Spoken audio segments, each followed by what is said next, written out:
चौधरी रामदास जी की 142वीं जयंती के उपलक्ष्य में और किसान छात्रावास के वार्षिक उत्सव एवं भामाशाह सम्मान समारोह के इस प्रोग्राम में मंच पर विराजमान प्रोफेसर गंगाराम जी जाखड़ साहब, डॉक्टर प्रियंका चौधरी बाड़मेर विधायक और युवा आईपीएस भाई आशीष पूनिया और सामने विराजमान समाज के समस्त वरिष्ठ जनों, युवा साथियों, मातृशक्ति के रूप में जो किसान कन्या छात्रावास का प्रतिनिधित्व करने वाली अमृत कौर जी एवं उद्घोषक के रूप में प्रोफेसर साहब पासाराम जी, महिला साहब, मिर्दा साहब और समस्त सामने विराजमान मेरे युवा साथियों, समस्त छात्र छात्राओं, आप सभी का बहुत बहुत आभार।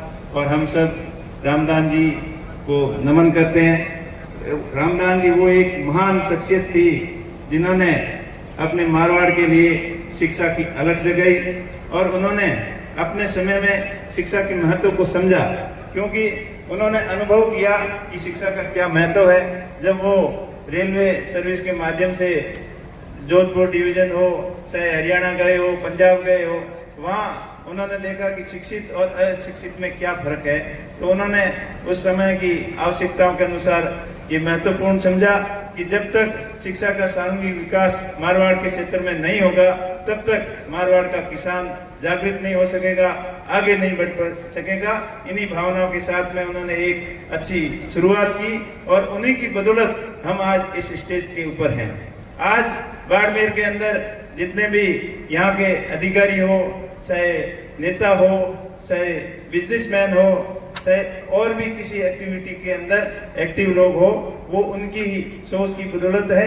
और उनका एक सपना था कि आने वाला समय एक समर्थ मारवाड़ कैसे बने, और आज हमने प्रयास भी किए और उनके पद चिन्हों पर चल रहे हैं। लेकिन आज भी उन्होंने जो सोचा था उन सपनों से अभी अपन दूर हैं। उसके लिए सबको मिलकर प्रयत्न करने होंगे, प्रयास करने होंगे कि इस शिक्षा के अलग को और ऊंचाइयों तक और आगे तक कैसे ले जाएं। और मुझे आशा ही नहीं बल्कि पूर्ण विश्वास है कि इस संस्थान से पढ़कर गए हो या इस संस्थान के बारे में जो भी जानता हो, जब भी जरूरत पड़ती है तो एक दूसरे के आगे बढ़कर सहयोग करने की कोशिश करते हैं। अभी बलवंत सिंह जी के नेतृत्व में ये भव्य बिल्डिंग जो बनी है, तो मेरे ख्याल से आपको पैसे की कभी बलवंत सिंह जी को दिक्कत नहीं आई होगी, इस कमेटी को दिक्कत नहीं आई होगी। और मैं आप विश्वास दिलाता हूं कि आने वाले समय में भी इस तरीके की शिक्षण संस्थाओं के बारे में अपने को जरूरत पड़ेगी तो समाज का प्रत्येक व्यक्ति बढ़ चढ़ कर भाग लेगा।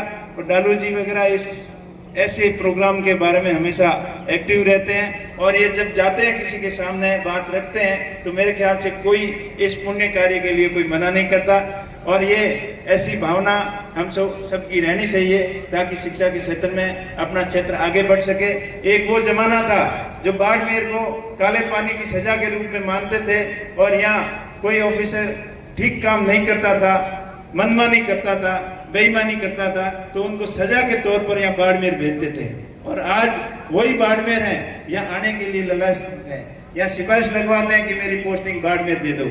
ये कभी संभव हुआ जब रामदास जी जैसे उन्होंने प्रयास किए शिक्षा के क्षेत्र में, तभी संभव हुआ, नहीं तो यहाँ का कोई ऑफिसर ही नहीं था। आज देख लीजिए बाड़मेर के अंदर चाहे शिक्षा के क्षेत्र में हो, चाहे अन्य इंजीनियरिंग सेक्टर में हो, अन्य सर्विस में हो, एडमिनिस्ट्रेशन सर्विस में हो, यहाँ के स्थानीय लोगों की पूरी भागीदारी है। और अभी खुशी की बात यह है कि अभी पिछली जब शिक्षक भर्ती थी तब बाड़मेर के बच्चे दूसरे जिलों के अंदर जाने लग गए थे।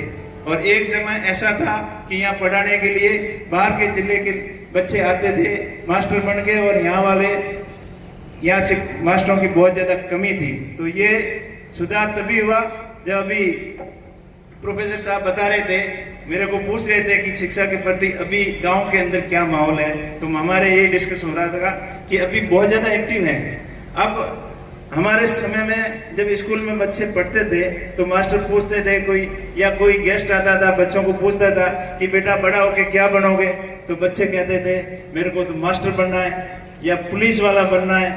पहली चॉइस तो फौजी की थी और फिर मास्टर, पटवारी, ये 4-5 के अलावा उनकी कोई सोच नहीं थी। लेकिन आज स्कूल के अंदर जाओ, छोटी से छोटी गांव की प्राइमरी स्कूल के अंदर जाके बच्चों को पूछे हुए तो उनका पहला सवाल